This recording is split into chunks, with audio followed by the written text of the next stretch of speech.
இன்னைக்கு நாம நடிகர் விஜய் மற்றும் சங்கீதாவோட விவாகரத்து மனு, அதுக்கு பின்னால இருக்கிற அரசியல், தனிப்பட்ட சூழல்கள் பத்தின ஒரு விரிவான டிராஃப்ட அலசப் போறோம். ஆமா, இந்த மெட்டீரியல்ல சட்ட நுணுக்கங்கள் நல்லா இருக்கு. ஆனா இதை எப்படி இன்னும் மெருகேத்தலான்னு நேரா விஷயத்துக்கு வருவோம். கண்டிப்பா இந்த ஆவணம் சட்டப்பூர்வ தகவல்களை ரொம்ப தெளிவா முன்வைக்கிறது. ஆனா அரசியல் நகர்வுகளுக்கும் தனிப்பட்ட வாழ்க்கைக்கும் இடையிலான தொடர்பை இன்னும் ஆழமாக இணைக்க வேண்டியுள்ளது. கரெக்ட். நான் இதை படிக்கும்போது அந்த 1998ல நடந்த கல்யாணம், அப்புறம் 2021ல விவாகரத்துக்கான ஆரம்ப புள்ளி, இதெல்லாம் ரொம்ப துல்லியமா இருக்குன்னு தோணுச்சு. ஆனா பலவீனம் என்னன்னா, விஜயோட தமிழக வெற்றிக் கழகம் கட்சி தொடங்குனது, அப்புறம் அந்த ஜனநாயகன் படத்துக்கு வந்த சென்சார் சிக்கல், இதெல்லாம் வெறும் தனித்தனி செய்தியாவே நிக்குது பாருங்க. ஆமாங்க, விவாகரத்து டைம்லைனுக்கும் அவரோட பப்ளிக் லைஃப்ல நடக்கிற இந்த மாபெரும் மாற்றங்களுக்கும் நடுவுல இருக்கிற தாக்கத்தை ஆத்தர் சுத்தமா பகுப்பாய்வு செய்யல. எக்ஸாக்ட்லி. அதனால இத மேம்படுத்துறதுக்கான ஆலோசனை என்னன்னா, அரசியல் மற்றும் தனிப்பட்ட நிகழ்வுகளோட டைம்லைனை ஒன்றிணைச்சு ஒரு வலுவான ஒத்திசைவான விவரிப்பை நீங்க உருவாக்கணும். அதாவது ஒரு கொஹெசிவ் நரேட்டிவ் வேணும். இப்போ ஒரு பிராக்டிக்கல் உதாரணம் சொல்லணும்னா, அந்த 2021லிருந்து 2025 வரைக்கும் நடந்த சமரச பேச்சுகள் இருக்குல்ல. ஆமா, அது தோல்வி அடைஞ்சத ஆத்தர் மென்ஷன் பண்ணிருக்காரு. அந்த தோல்விய 2024ல அவர் அரசியல்ல நுழைஞ்சப்போ சந்திச்ச நெருக்கடிகளோட ஒப்பிட்டு பார்த்தால் என்னன்னு நாங்க கேக்குறோம். மிகச் சரியான பாயிண்ட். ஒரு பக்கம் அவரு தீவிரமா தன்னோட கட்சியோட அடித்தளத்தை அமைச்சிட்டு இருக்காரு. தொண்டர்களை சந்திக்கிறது, மாநாட்டு வேலைகள்னு ஒரு மிகப்பெரிய அரசியல் பிரஷர். சரியா. அதே நேரத்துல தான் அவருடைய 26 வருஷ குடும்ப வாழ்க்கை உடைஞ்சிட்டு இருக்கு. இந்த முரண்பாட்டை ஆத்தர் ரொம்ப அழகா இணைச்சு எழுதியிருக்கலாம். விவாகரத்து முடிவை முறைப்படுத்துவதற்கும் தீவிர அரசியல்ல இறங்குறதற்கும் இடையிலான அழுத்தங்களை ஒன்றோட ஒன்று தொடர்பு படுத்தி எழுதுறதுதான் இந்த டிராஃப்டுக்கு உயிர் கொடுக்கும். ஆமா, வெறும் டேட்டை மட்டும் கொடுக்காம அந்த டைம்லைனுக்கு பின்னால இருக்கிற ஒரு மனிதனோட சைக்கலாஜிக்கல் பிரஷரா இதை காட்டணும். ஆனா இங்க ஒரு சந்தேகம் வரலாம்.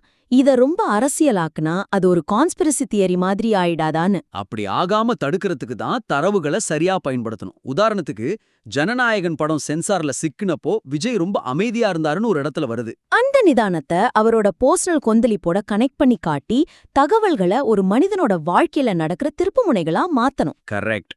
அடுத்து இன்னொரு முக்கியமான விஷயத்துக்கு போலாம். சொல்லுங்க. இந்த அறிக்கை சங்கீதாவோட தரப்பு வாதங்களை மட்டுமே மையப்படுத்துகிறது. ஆனா இந்த விவாதத்தை இன்னும் சமநிலையான கோணத்துல அணுக மாற்று பார்வைகளையும் சேர்க்க வேண்டும். கண்டிப்பா. இதுதான் இந்த டிராஃப்ட்ல நான் பார்த்த 2வது பெரிய பலவீனம்.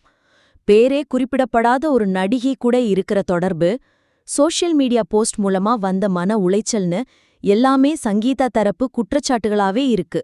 பொருளாதார கட்டுப்பாடுகள்னு கூட சொல்லியிருக்காங்க.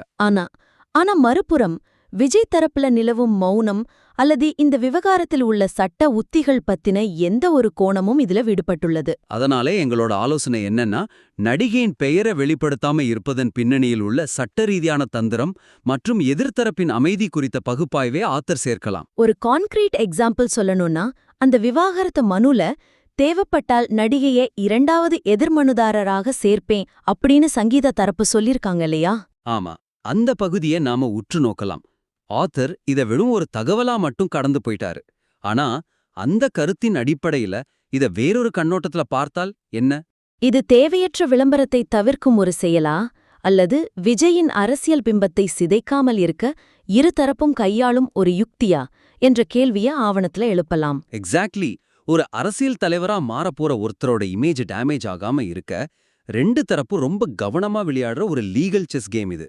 இத ஆத்தர் டீகோட் பண்ணணும். ஆனா விஜய் தரப்புல இருந்து அதிகாரப்பூர்வ ஸ்டேட்மெண்ட் வராதப்போ இதை எப்படி எழுதுறதுன்னு ஆத்தர் யோசிக்கலாம். அவங்க தரப்புல இருந்து ஸ்டேட்மெண்ட் வரல அப்படிங்கறதே ஒரு மிகப்பெரிய ஸ்டேட்மெண்ட் தான். அந்த அமைதிக்கு பின்னாடி இருக்கிற லீகல் கால்குலேஷன்ஸை விவாதிக்கலாம். ஆமா, எந்த ஒரு கவுண்டர் ஸ்டேட்மெண்ட் கொடுத்தாலும் அது அரசியல் எதிரிகளுக்கு ஆயுதமா மாறிடக்கூடாதுன்னு சைலண்டா இருக்கிறத ஒரு ஸ்ட்ராட்டஜியா காட்டலாம். இந்த மாதிரி மாற்று பார்வைகளை உள்ள கொண்டு வரும்போது இது ஒரு தலைப்பட்சமான டிராஃப்டா இல்லாம ரொம்ப பேலன்ஸ்டு டாக்குமெண்டா மாறிடும். உண்மைதான். அடுத்து நாம பார்க்க போற 3வது விஷயம் ரொம்ப குரூஷியலானது. ஓகே. இந்த தகவல் தொகுப்பு ஒரு பிரபலத்தின் விவாகரத்தை மட்டும் விவரிக்கிறது. ஆனா இது பொது வாழ்க்கையில் இருப்பவர்களின் தனிப்பட்ட வாழ்க்கை எவ்வாறு சமூக பார்வையை எதிர்கொள்கிறது என்ற பெரிய அளவிலான தாக்கத்தை வழங்க தவறிவிட்டது. கரெக்ட். பலவீனம்னு பார்த்தா இது ஒரு கிசுகிசு செய்திய போல 26 வருட திருமண வாழ்க்கை முறிவு, லண்டனில் வசிக்கும் சங்கீதா, தற்போதைய வதந்திகள்னு இதுக்குள்ளே சுழல்கிறது. ஆமா, ஒரு தீவிரமான வாசகனுக்கு இந்த நிகழ்வின் ஒட்டுமொத்த முக்கியத்துவம் என்ன, இது சமூகத்தில் அல்லது சட்ட அமைப்பில் என்ன தாக்கத்தை ஏற்படுத்துகிறது என்பது தெரிவாக இல்ல. அதான் அந்த சோ வாட் ஃபேக்டர் மிஸ்ஸிங். எங்களோட சஜஷன் என்னன்னா, இத வெறும் குடும்ப பிரச்சனை என்பதிலிருந்து மாற்றி, தனி உரிமை, சிறப்பு திருமண சட்டம் மற்றும் பொது வாழ்க்கையின் அழுத்தங்கள் குறித்த ஒரு சிறந்த கேஸ் ஸ்டடியா மாற்றலாம். இதுக்கான பிராக்டிக்கல் உதாரணம் ஒன்னு தரேன். அந்த ரகசிய விசாரணை, அதாவது இன் கேமரா ப்ரொசீடிங்ஸ் கோரப்பட்டதன் முக்கியத்துவத்தை ஆவணத்துல முன்னிலைப்படுத்தலாம். ஆமா, அந்த பாயிண்ட் ரொம்ப ஸ்ட்ராங்கானது.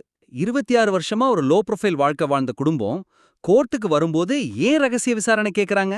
அத ஆத்தர் இன்னும் டீப்பா எக்ஸ்ப்ளோர் பண்ணணும். 25 வயது மகன் ஜேசன் சஞ்சய் மற்றும் 20 வயது மகள் திவ்யா ஷாஷா ஆகியோரின் மனநிலையை கருத்தில் கொண்டு சமரச முயற்சிகள் பல ஆண்டுகளாக நீட்டிக்கப்பட்டதை சுட்டிக்காட்டலாம். எக்ஸாக்ட்லி. பிரபலங்களின் குடும்பங்கள் பொதுவெளியில் தங்கள் அந்தரங்கத்தை காப்பாற்றிக் கொள்ளப்படும் பாட்ட விரிவாக எழுதலாம். டிஜிட்டல் காலத்துல ஒரு செலிபிரிட்டியோட பிரைவசி எப்படி அச்சுறுத்தலுக்கு உள்ளாகுது, அதுக்கு சட்டம் எப்படி ஒரு பாதுகாப்பு அரணா இருக்கு அப்படிங்கறத ஒரு பெரிய விவாதமா மாத்தலாம். அப்படி செய்யும்போதுதான் வாசகர்கள் இதோட ஒன்றிப் போவாங்க. இது வெறும் ஒரு நடிகரோட செய்திங்கிறத தாண்டி மனித உறவுகளோட சிக்கல பேசுற ஒரு டாக்குமெண்டா மாறும். ரொம்ப சரியா சொன்னீங்க. இன்றைய விமர்சன கலந்துரையாடலின் முக்கிய புள்ளிகளை தொகுத்து சொல்வதென்றால், முதலாவதாக, சட்டப்பூர்வ தகவல்களோட அரசியல் மற்றும் சினிமா பின்னணியின் காலக்கோட்டை ஒன்றிணைப்பது கட்டுரையின் முழுமையை அதிகரிக்கும். இரண்டாவதாக, ஒரு தரப்பு வாதங்களாக இல்லாமல் அதிலுள்ள சட்ட உத்திகள் மற்றும் இருதரப்பு அமைதி குறிக்க மாற்றுப் பார்வைகளை சேர்ப்பது தனித்தன்மையை வழங்கும். இறுதியாக, இதை ஒரு பிரபலத்தின் விவாகரத்து செய்தியாக சுருக்காமல் தனியுரிமை மற்றும் பொது வாழ்க்கை குறித்த ஒரு பெரிய அளவிலான பார்வையாக மாற்றுவது இதன் முக்கியத்துவத்தை உயர்த்தும். இந்த ஆலோசனைகளை பயன்படுத்தி உங்கள் ஆவணத்தை மேம்படுத்துவீர்கள் என நம்புகிறோம். திருத்தப்பட்ட உங்கள் ஆவணத்தை மீண்டும் எங்களுக்கு அனுப்பி வையுங்கள். அடுத்த கட்ட வளர்ச்சியை பற்றி விவாதிக்க ஆவலோடு காத்திருக்கிறோம்.